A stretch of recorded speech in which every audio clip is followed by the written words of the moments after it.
Have you ever wondered what would happen if the Straw Hats were reborn with devil fruits? And I don't mean just Luffy, Chopper, and Robin. I mean the whole crew. Zoro, Nami, Usopp, Sanji. Every Straw Hat we follow in this version starts with a devil fruit. So let's see what happens when Luffy sets sail and almost everyone he recruits is already cursed by the ocean. Let's get into it. Luffy's start stays pretty close to canon. He grows up in Fuchsia Village, looks up to Shanks, and eats the Gum Gum fruit because this is Luffy. Of course he eats the weird fruit. Shanks saves him from the Sea King and loses his arm, leaving Luffy with a dream, a promise, and a pretty clear warning that the sea doesn't play fair. Years later, Luffy leaves Fuchsia Village in that tiny boat with no crew, no map, and barely enough planning to survive breakfast. The funny thing is, Luffy was always going to find dangerous people anyway. Zoro is a monster with swords. Nami can read weather better than most people can read a map. Usopp can lie, panic, run away, and somehow still turn fear into a plan. Sanji is a cook who fights like getting kicked through a wall is part of the dining experience. But in this timeline, each of them has something extra, a devil fruit. In canon, Zoro is already terrifying when Luffy finds him in Shell's Town. This time, the Marines are even more nervous. Zoro has the Dice fruit. His body can turn into blades, so Morgan's men don't just tie him up and call it a day. They keep extra distance. They check the ropes too much. Nobody wants to be standing close when Zoro decides he's done waiting. The funny part is, Zoro doesn't even want to rely on it. He still wants to become the world's greatest swordsman, not the guy with a devil fruit doing half the work. So when Morgan pushes things too far, Zoro uses the fruit, but only enough to survive until Luffy gets his swords back. A bullet sparks off his shoulder. A Marine swings at him and Zoro cuts through the weapon with his forearm. When he gets his swords back, Morgan has a much bigger problem. By the end of the fight, Shell's Town is free. Morgan is defeated and Zoro joins the crew. Luffy leaves Shell's Town with his first crewmate. After Shell's Town, Luffy and Zoro cross paths with Nami. She's stealing from pirates, moving faster than everyone around her, and treating Luffy like a problem she can use for a little while before ditching him. Orangetown plays out close to canon, but Nami is a lot harder to trap when she can turn into lightning. At first, she keeps the rumble fruit subtle, a flash to blind someone, maybe a quick burst of speed, sparks across her fingers before she knocks a pirate off balance. She doesn't want people asking questions yet. Luffy notices enough to think it's cool, which is about as deep as his analysis gets at this point. During the fight with Buggy's crew, her power makes everything messier. Cannon fuses burn out before they can fire. Metal weapons shock pirates who get too close, and anyone trying to grab Nami regrets it immediately. Buggy is still hard to deal with because of the chop fruit, but with Nami helping, his crew starts losing control fast. Once the town is saved, Nami does what she came there to do. She takes the treasure, she takes what she needs, and she sails with Luffy just long enough to get closer to her real goal, Arlong. After Orangetown, the crew ends up at Syrup Village, which means it's time for Usopp.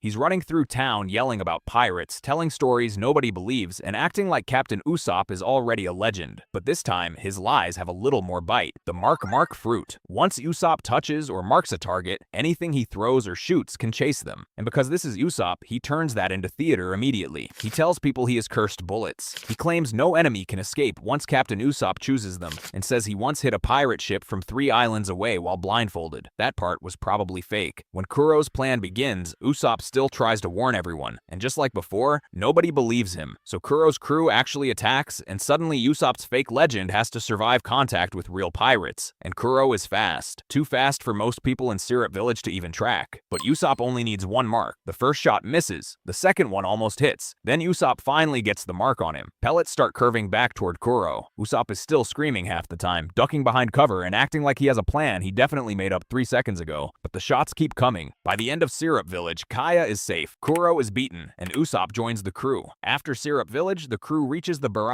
Sayanji enters the story the same way, feeding Jin, arguing with Zeph, and kicking people through furniture while acting like he's the only sane person in the room. He also has the heat fruit. His body can produce and control extreme heat, which is ridiculous for a cook. Perfect sears, perfect simmering, no ruined food unless someone annoys him badly enough to deserve worse soup. But Zeph drills control into him early. Heat is useful right up until it ruins dinner, the kitchen, and everyone standing too close. So when Don Krieg attacks the Baroque, Sanji has all this power, but he can't just start melting everything around him. He can superheat his kicks. He can melt weapons. He can make Pearl regret wearing armor. The Baroque is right there. The cooks are right there. The restaurant that gave him a life is right there. Pearl's armor heats up until he starts panicking inside it, and Krieg's weapons become a lot harder to use when Sanji keeps warping the metal. Before Luffy sees Sanji fight seriously, he sees Sanji feed an enemy. Then he sees Sanji protect the Baroque even when walking away would be easier. And once Luffy decides Sanji belongs on the crew, that's basically it. Sanji can complain, Zeph can yell, but Luffy already picked his cook. So Sanji leaves the Baratie with the Straw Hats. Then Nami leaves. She takes the ship, takes the treasure, and goes back to Arlong Park. The crew follows her, and now the Rumble Rumble fruit stops being just a cool trick. Arlong knows about it. Of course he does. He already uses Nami for her maps, her navigation, and the money she steals. So if she can call lightning too, that just gives him one more thing to control. Nami still tries to push the crew away. She tells them to leave. She acts like she used them. She pretends this is just business, but hiding everything is harder now because her power keeps reacting before she can. When she gets angry, the air snaps. When she panics, thunder rolls over the village. And when the money gets stolen, everything falls apart the same way. The villagers march toward a fight they can't win, and Nami breaks down in the road, stabbing at the tattoo Arlong forced onto her. Luffy finds her there. She asks for help. He gives her the hat. The hat scene plays out almost the same. What changes is the walk after. When Luffy, Zoro, Usopp, and Sanji walk toward Arlong Park, thunder is already crawling overhead. At Arlong Park, the fights get more dangerous fast. Zoro is still injured, but the Dice fruit lets him survive hits he probably shouldn't. A fishman swings at him and a blade edge catches the attack before it can land clean. Sanji's heat gives him more power, but the fishmen keep trying to drag him into water. So every kick matters because one bad move and his devil fruit becomes a death sentence. Usopp marks Chu, and suddenly Chu can't just dodge and laugh it off. Usopp is still panicking obviously, but now the shots keep bending back toward him, and Nami goes to the map room, the room where Arlong used her dream against her. This time she doesn't just watch Luffy destroy it, she lets the lightning loose. Maps burn, walls crack, the room that kept her trapped starts coming apart around her. Then Luffy fights Arlong, and when Arlong starts talking about Nami's talent like it belongs to him, Luffy destroys the room completely. Arlong Park falls, Nami is free, and the Straw Hats sail away with their navigator. Before we move into Loguetown, make sure to hit the like button and subscribe if you're enjoying the video so far. Now, with Arlong defeated and Nami finally free, the Straw Hats head toward the town where the Pirate King died. After Arlong Park, the crew reaches Loguetown. Luffy still wants to see the execution platform, because telling Luffy the Pirate King died here is basically inviting him to climb something. But the Marines are watching this crew a lot more closely now. By this point, Luffy has Zoro, Nami, Usopp, and Sanji with him, and every one of them has a devil fruit now. So even before they reach the Grand Line, the Straw Hats are starting to look less like random East Blue rookies and more like a problem that got organized by accident. Smoker catches on fast. Buggy and Alvida still make their move, and Luffy still ends up on the execution platform. The blade comes down. Luffy smiles. Then the storm hits. Lightning cracks through the square. The platform breaks, and wind tears through Loguetown hard enough to throw everything into chaos. Nami freezes for half a second because she can feel the storm move, but even she doesn't know if that was her, dragon, or something else entirely. Smoker doesn't get an answer either. All he sees is Straw Hat Luffy escaping death in the same town where Gold Roger died. Then Luffy runs for the ship, laughing like nearly getting executed was just part of the trip. Smoker follows. The Grand Line is next. Getting into the Grand Line is already insane, but there's one new problem. Basically, everyone on the ship sinks. The Mary climbs the current while half the crew realizes that becoming pirates while cursed by the ocean might have been a terrible career choice. Luffy loves it. Everyone else has survival instincts, so they're having a worse time. They still make it through Reverse Mountain and meet Laboon. Then Whiskey Peak happens. Baroque Works welcomes them with smiles, food, music, and a trap so obvious it should have come with a sign. Zoro catches on pretty fast. Or maybe he just wakes up annoyed. Either way, the agents picked the wrong ship. Once the fighting starts, Zoro is already bad enough with 3 swords. The Dice fruit just makes getting close to him a terrible idea. Someone grabs his arm and gets cut for it. Someone else swings from behind and finds out Zoro's shoulder can turn sharp too. Nami keeps people away from the Mary with quick bursts of lightning. Not huge storms yet, just enough to make every pirate think twice before climbing aboard. Usopp claims he has everything under control, misses his first shot, panics immediately, and then uses the Mark fruit so the second shot can chase the guy down anyway. Sanji is cooking 1 second, flirting the next, and then kicking someone so hard the heat warps the weapon in their hand. Baroque Works figures out pretty fast that this isn't a normal rookie crew. Then the truth about Vivi comes out. She isn't just another Baroque Works agent. Nope, she's the Princess of Alabasta,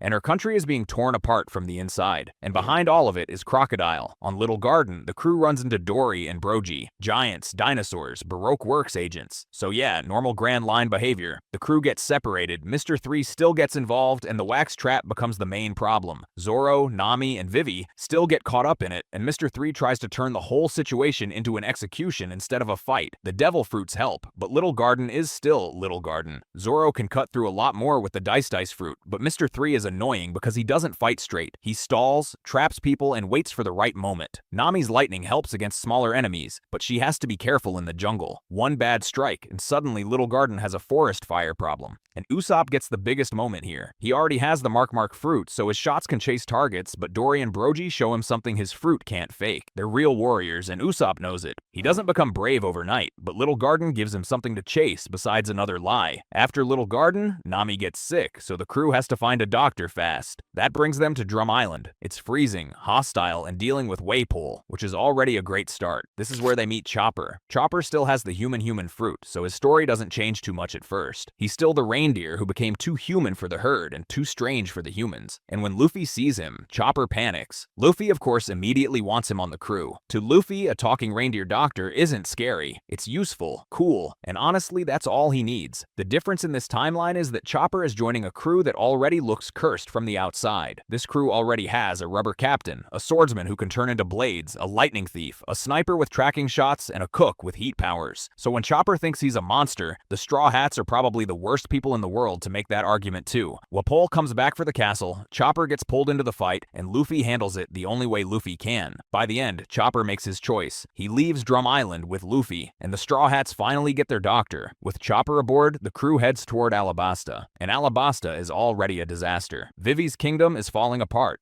The rebellion is getting worse. Baroque works is everywhere, and Crocodile is sitting in the middle of it like he already won. Crocodile isn't impressed. He hears about a rookie crew stacked with devil fruit users, and instead of panicking, he starts looking for the weaknesses. So when the Straw Hats enter Alabasta, Crocodile doesn't rush at them. Instead, he lets the desert do part of the work. The first fight goes badly fast. The heat drains them, sand keeps ripping through the air, and there's barely any water around. Nami can't get a clean read on the weather. Sanji needs to get close for his heat to matter, and Crocodile knows it. Usopp gets a marked shot ready, but Crocodile ruins the opening before it pays off. Zoro gets close a few times, but Crocodile keeps making it cost him. And then Luffy loses. Badly. Crocodile leaves him buried in the desert, and for the first time, the extra devil fruits don't feel like enough. After that, the crew doesn't get time to sit around and recover. Alabasta is still falling apart. Vivi is still trying to stop a war, and Crocodile is still moving, so they have to change fast. Zoro stops treating the dice fruit like a separate trick. If he uses it, it has to move with his swordsmanship, not around it. Nami stops trying to overpower the desert and starts reading it instead. Dry air, pressure, movement, timing. It's not a normal storm, but it's still a battlefield. Usopp starts preparing marked shots before the fight reaches him. Traps, fake openings, and lies told with way too much confidence. Sanji keeps his heat controlled because Alabasta really does not need one more fire problem. And while the others adjust, Luffy gets back up and goes after Crocodile again. The final fight gets bigger because the crew is stronger, but Alabasta is still barely holding together. The bomb is ticking, the rebellion is moving, and Vivi is still trying to stop everyone before the kingdom tears itself apart, so the Straw Hats split up and handle what they can. Zoro's fight changes the most because Mr. One can't have the dice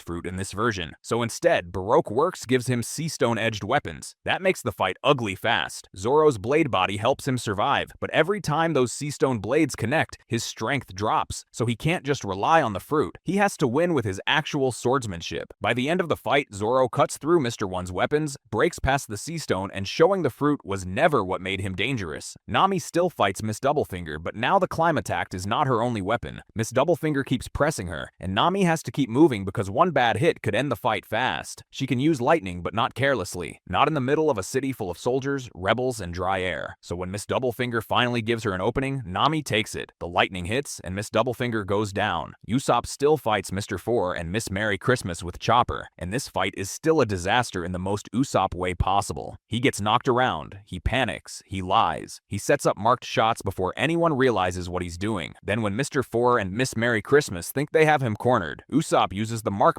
fruit to pull one of his shots back into the fight and land the hit that finally ends it. Sanji still fights Mr. Two, and the heat fruit makes his kicks even worse to take. But Bon Clay copying Nami still throws him off, because devil fruit or not, Sanji is still Sanji. Once Sanji figures out the timing, he uses his heat to make every kick count, overwhelms Mr. Two and takes him down, and Luffy finally brings Crocodile down. Water, blood, stubbornness, whatever it takes. He just couldn't get Luffy to stay down. So that's what happens when the Straw Hats start with devil fruits. More power, more chaos, and one problem the ocean is never going to let them forget. Let me know in the comments what arc you'd want to see next. Drop a like if you enjoyed it, subscribe for more anime what-ifs, and I'll catch you in the next one.